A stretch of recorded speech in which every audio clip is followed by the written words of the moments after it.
I am confident this pilot project, that this initiative of connecting people up to the GO Station by TTC bus is going to be a success, that it's going to really help while we continue to make other plans to serve this area better with transit.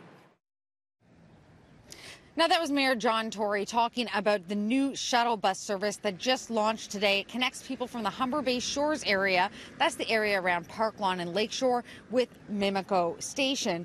One of the major complaints about this station is that it has a very small parking lot. Now, it's tough to see, but about an hour ago, this entire lot was rammed. You were not able to find a parking spot. Traffic has started to clear up as people have made their way home, but that has left thousands of people with no option than to either drive themselves downtown or take a 25 to 40-minute walk to the station. The hope is that this new shuttle bus will get more people on the go. The biggest thing is we'd like to get people out of the cars. And the only way to do that is we have better public transportation to the GO. This is a project we've been working on for 2 years with the councillor. But the bus route is more of a Band-Aid instead of a big solution. Instead, residents are still waiting on the promise of a standalone Park Lawn GO Station, slated to be built at the former Christie's plant location, which is now owned by First Capital. It's gone to the board. First Capital's at the board. There has been discussions with the city. This will be part of some, hopefully some big solution. But the best thing, First Capital's came out. They've met with the community. We put no pen to paper. We're here to listen. We want to be part of the solution, which is music to my ears and the community's ears. So it's going to take some time. I don't know what the board timelines are going to be, but it's got to happen. It can't happen fast enough for my community.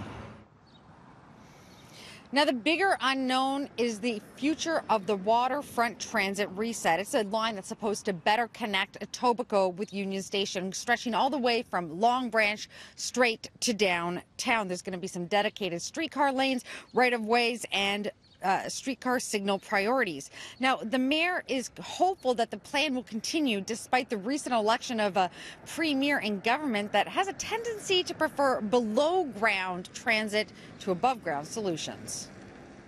We have a city council approved network transit plan.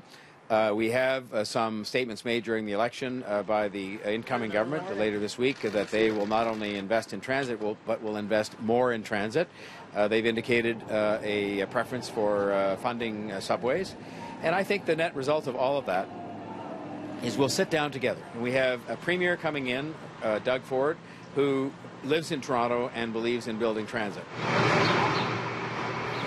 A similar waterfront transit line was shelved with Doug Ford's brother Rob was the mayor of Toronto. Tory says he doesn't want to jump to any conclusions and plans to sit down with the incoming premier to promote City Council's already approved transit vision. Doug Ford's office did not respond to a request for comment. Now, in the interim, the parking situation here at Mimico just got a lot tighter. The TTC has had to bar parking, removing about 50 spots from this stretch of street in order to ensure that the new shuttle bus can operate more efficiently.